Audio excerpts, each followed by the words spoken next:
Hi ಎಲ್ಲರಿಗೂ ನಮಸ್ಕಾರ. Welcome back to Geeta Kannada vlogs. ನಾನು ಜಾಸ್ತಿ ದಿನ ಆದಮೇಲೆ ವಿಡಿಯೋ ಮಾಡ್ತಾಯಿದ್ದೀನಿ. 3 months ಆಯಿತು ನಾನು ವಿಡಿಯೋ ಹಾಕಿದೆ. ಎಲ್ಲರಿಗೂ ಸಾರಿ, ನನಗೆ ಸ್ವಲ್ಪ ಇಂಟ್ರೆಸ್ಟ್ ಇರಲಿಲ್ಲ, ಅದಕ್ಕೆ ಮಾಡಿರಲಿಲ್ಲ. ಮತ್ತು ಈಗ ಕಂಟಿನ್ಯೂ ಮಾಡ್ತಾಯಿದ್ದೀನಿ. ಇದು ಹಳೆ ವಿಡಿಯೋನೇ. ಇಲ್ಲಿ ನಾನು ನನ್ನ PUC ಫ್ರೆಂಡ್ದೊಂದು ಮದುವೆ ಇತ್ತು, ಅದಕ್ಕೆ ಹೋಗೋಣ ಅಂತ ರೆಡಿ ಆಗ್ತಾಯಿದ್ದೆ.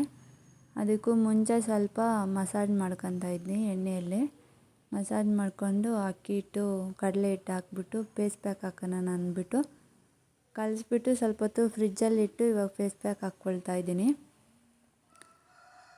ಇನ್ನು ರೆಗ್ಯುಲರ್ ಆಗಿ ವೀಡಿಯೋಸ್ನ ಅಪ್ಲೋಡ್ ಮಾಡ್ತೀನಿ, ಪ್ಲೀಸ್ ಸಪೋರ್ಟ್ ಮಾಡಿ. ಇಷ್ಟು ದಿನ ನಿಲ್ಲಿಸಿದ್ದಕ್ಕೆ ಸಾರಿ. ಮತ್ತು ಫೇಸ್ ಪ್ಯಾಕ್ ಹಾಕ್ಕೊಂಡು ಅದು ಆರೋಷ್ಟರಲ್ಲಿ ನೈನ್ ಪಾಲಿಶ್ ಹಾಕೋಣ ಅಂದ್ಬಿಟ್ಟು ಇಲ್ಲಿ ಎತ್ಕೊತಾ ಇದ್ದೀನಿ. ವೈಟ್ ಕಲರ್ ಸೆಲೆಕ್ಟ್ ಮಾಡ್ಕೊಂಡಿದ್ದೀನಿ. ಮತ್ತು ತೋರಿಸ್ತೀನಿ ಹೆಂಗೈತೆ ಅಂತ, ಬೈಕೋಬೇಡಿ. ಯಾಕಂದರೆ ದೇವ್ಗಳ ಕಾಲಗಳಿಗೆ ಹಾಕಿದರೆ ಹೆಂಗಿರ್ತೈತೋ ಹಂಗೆ ಐತೆ ಸೇಮು.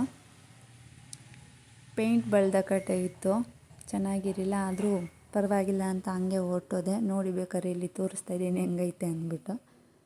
ಮತ್ತು ಎಲ್ಲ ರೆಡಿ ಆಗಿಬಿಟ್ಟು ನಾನು ಬಸ್ ಸ್ಟ್ಯಾಂಡ್ಗೆ ಹೋದೆ. ಬಸ್ಗೆ ನನ್ನ ಫ್ರೆಂಡ್ಸ್ ಕೆಲ್ಸಕ್ಕೆ ಹೋಗಿದ್ದಾರೆ, ಅಲ್ಲಿಂದ ಕೋಲಾರ್ಗೆ ಹಂಗೆ ಬರ್ತೀನಿ ಅಂತ ಹೇಳಿದರು. ಅದಕ್ಕೆ ನಾನು ಇಲ್ಲಿ ಡ್ರೆಸ್ ಮಾತ್ರ ಹಾಕ್ಕೊಂಡು ಹೋಗಿದ್ದೀನಿ, ಸ್ನಾನ ಮಾಡ್ಕೊಂಡು.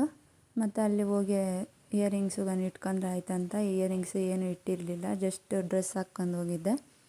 ಮತ್ತು ಗಿಫ್ಟ್ ಏನು ತಗೊಂಡಿರಲಿಲ್ಲ, ಅದಕ್ಕೆ ನಾನೇ ಗಿಫ್ಟ್ ತಗೊತಾ ಇದ್ದೀನಿ. ಅವರು ತಗೊಂಡಿಲ್ಲ ಅಂದ್ಬಿಟ್ಟು ಇಲ್ಲಿ ಗಣೇಶನ ತಗೊಂಡಿದ್ದೆ. ಮತ್ತು ಗಿಫ್ಟೆಲ್ಲ ಕೊಟ್ಬಿಟ್ಟು ಊಟಕ್ಕೆ ಹೋಗಿ ಊಟ ಮಾಡಿದ್ರಿ. ನೋಡಿ ಇವರೇ ನನ್ನ ಫ್ರೆಂಡ್ಸು, ಸ್ವಾತಿ, ಆಮೇಲೆ ಆ ಸೈಡ್ ರಶ್ಮಿತಾ ಅಂತ. ಮತ್ತು ಬಂದು ಫೋಟೋಸ್ ಸ್ವಲ್ಪ ತೊಗೊಂಡು ಮನೆಗೆ ಬಂದುಬಿಟ್ರೆ ಅಷ್ಟೇ. ಇವತ್ತಿನ ವೀಡಿಯೋನ ಇಲ್ಲಿಗೆ ಎಂಡ್ ಮಾಡ್ತಾಯಿದ್ದೀನಿ. ಸಬ್ಸ್ಕ್ರೈಬ್ ಮಾಡಿಕೊಂಡು ಸಪೋರ್ಟ್ ಮಾಡಿ. ಬಾಯ್ ಬಾಯ್.